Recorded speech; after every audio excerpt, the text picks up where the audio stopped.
जय श्री गणेशाय नमः। अविघ्नमस्तु। आई कुलस्वामिनी माते की जय। जय श्री गुरुदत्त श्री स्वामी समर्थ महाराज की जय। निशंक होई रे मना, निर्भय होई रे मना, प्रचंड स्वामी बळ पाठीशी, नित्य आहे रे मना, नित्य आहे रे मना। श्री स्वामी समर्थ महाराज। नमस्कार स्वामी भक्त हो, श्री स्वामी समर्थ। मी सुनीता राजपूत आपल्या स्वामीओम चॅनलमध्ये सगळ्यांचे स्वागत करत आहे। मागे सोनलताईंनी एक आपण व्हिडिओ टाकला होता सोनलताईंचा, त्या आज स्वामी प्रकट दिनापासून एक स्वामींच्या वेगवेगळ्या कथा आपल्याला सांगणार आहे। आणि हे आपल्याला कुठलेही ग्रंथ वाचायला जमत नाही, तर स्वामी राजा नावाचा जो ग्रंथ आहे त्याच्यातल्या कथा सोनलताई स्पेशल आपल्यासाठी घेऊन येत आहेत। तर कृपया ह्या कथा सगळ्यांनी ऐका आणि स्वामी राजा ग्रंथाचं पारायण केल्यासारखं होईल, याचा लाभ सगळ्यांनी घ्या। श्री स्वामी समर्थ, श्री स्वामी समर्थ। सर्व स्वामी सेवेकरी ताई आणि दादांना नमस्कार। स्वामी भक्त हो, आपण आपल्या श्री स्वामी राजा या ग्रंथातील प्रकरण 22 गोष्टी रूपाने ऐकणार आहोत। श्री स्वामी समर्थ। जय जय स्वामी समर्थ। गोपाळराव केळकर आणि त्यांची पत्नी निवांतपणे बसले असताना पत्नी म्हणाली, मी अक्कलकोटला येऊन सप्ताह व्हायला आला। गोपाळरावांची आश्चर्यमुद्रा पाहून त्या पुढे म्हणाल्या, मी प्रथम या श्रेष्ठ साधू पुरुषाचे, स्वामी महाराजांचे दर्शन घेतले व स्वामी सेवा घडावी म्हणून तेथे बायकांच्या घोळक्यात राहिले। जमेल ती आणि तशी सेवा मी करीत होते। अगदी झाडलोट, पाणी भरणे, उष्टी काढणे, हार गुंफणे इत्यादी करीत होते। अर्थात माझी शोधक नजर आपल्यालाच हुडकत होती। आपण इथेच आहात हे मनोमनी खात्रीपूर्वक वाटत होते। शेवटी माझे मनोगत स्वामींनी जाणले की काय न कळे, पण त्यांनीच मला एक सेवेकरी बरोबर देऊन आपण आहात या वस्तीस्थानी पाठवले। गोपाळराव नमस्कार करीत म्हणाले, स्वामी समर्थांची आपल्यावर संपूर्ण कृपा दृष्टी आहे, हे आपले अहोभाग्यच म्हणायला हवं। त्या सप्ताहात घडलेल्या घटना त्या विस्ताराने सांगत होत्या व वारंवार भारावून आश्चर्य व्यक्त करीत होत्या। गोपाळराव म्हणाले, इथल्या इतक्या महिन्यांच्या वास्तव्यात माझ्या हे लक्षात आले की पतंजलींनी आपल्या योगसूत्रात उत्पत्तीसह या सर्व सिद्धी विस्ताराने सांगितल्या आहेत। स्वामी समर्थ महाराजांच्या हातून घडतात त्या सिद्धी जादूटोणा, इंद्रजाल, वशीकरण, मोहन, मंत्रतंत्र वगैरे नव्हेत, आणि सिद्धी म्हणजे चमत्कार नव्हेत, हे ध्यानात घे। समर्थ स्वामी परमात्मा दयाळ, पाहुणी अंतकरण विमल, कृपा करता ती विपुल भक्तजनांवरी।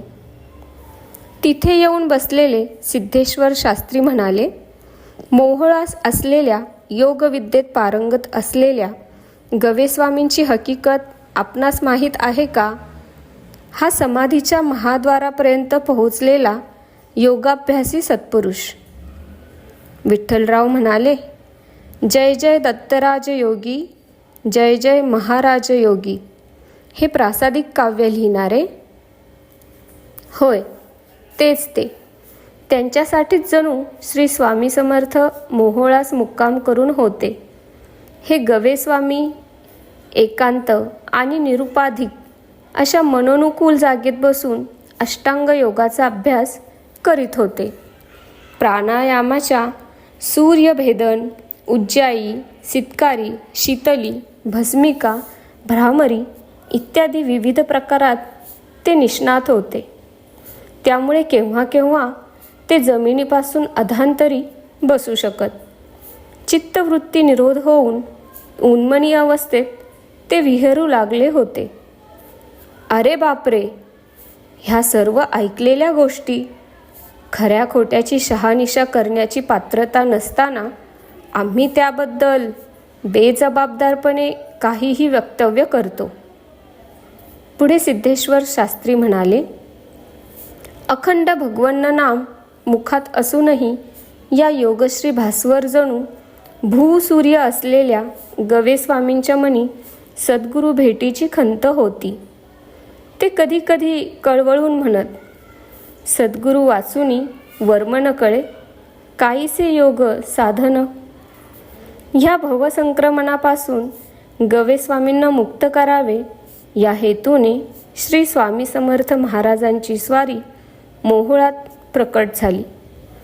दोघांची नजरानजर झाल्यावर गवे स्वामींच्या सकळेंद्रिय वृत्ती एकदम तटस्थ झाल्या.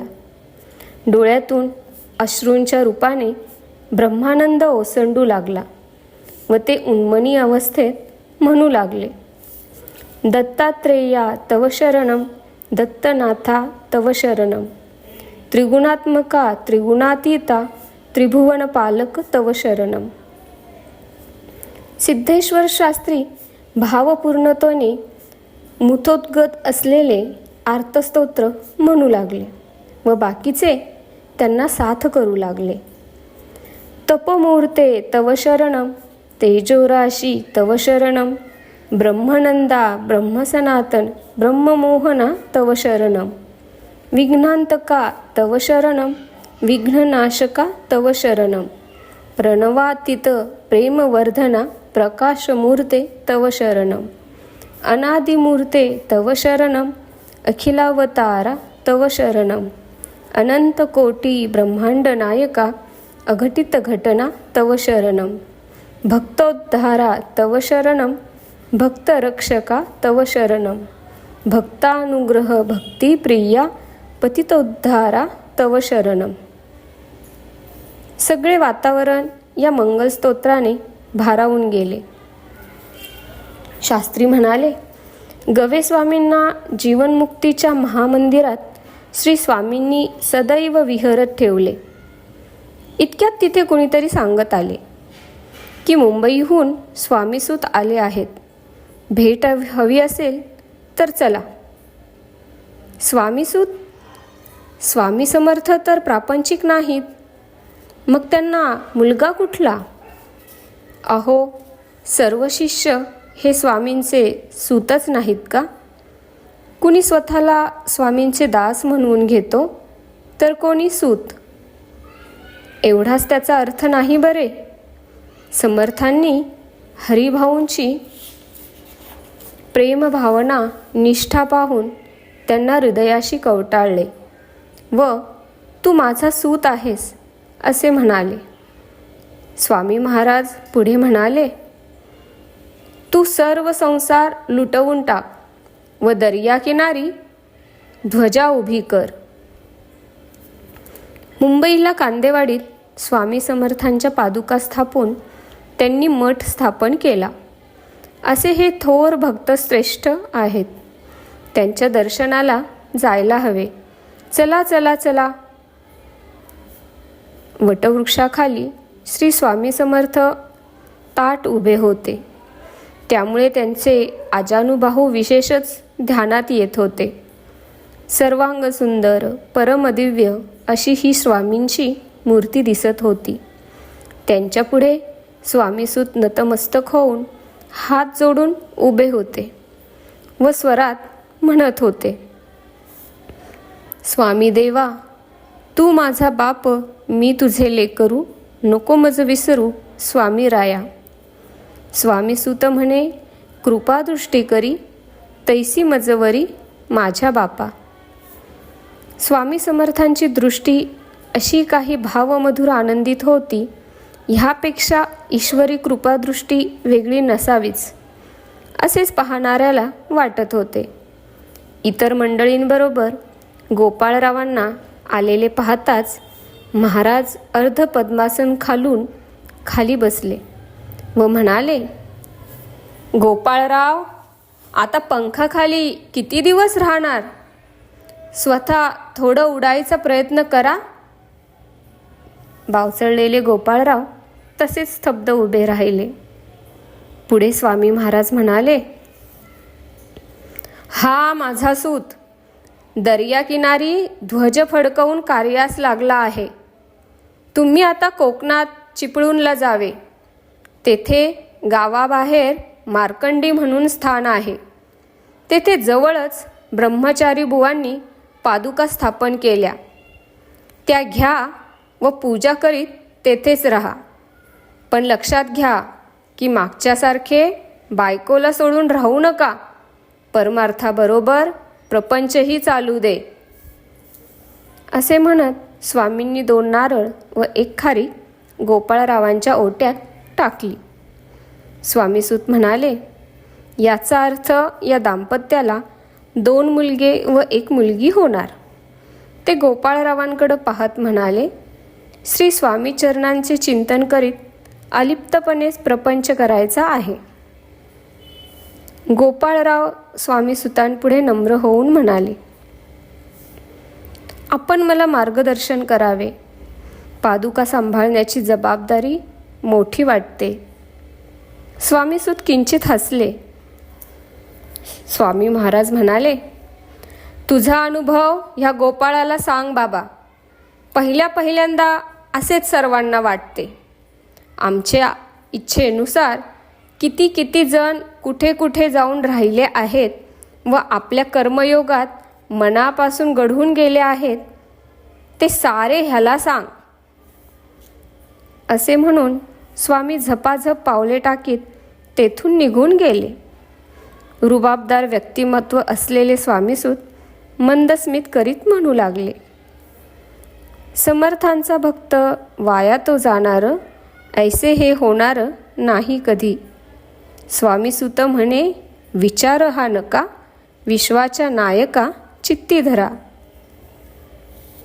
पुढे गोपाळराव म्हणाले, आता मी तुमच्या उपरण्याचा पदर धरला आहे म्हणून समजा आणि श्री स्वामी समर्थांच्या आज्ञेप्रमाणे मला सर्व मार्गदर्शन करा. मी अनभिज्ञ आहे पण अश्रद्ध नाही. त्याच मुक्कामात ठरले की गोपाळरावांनी स्वामीसुतांसह मुंबईस जायचे.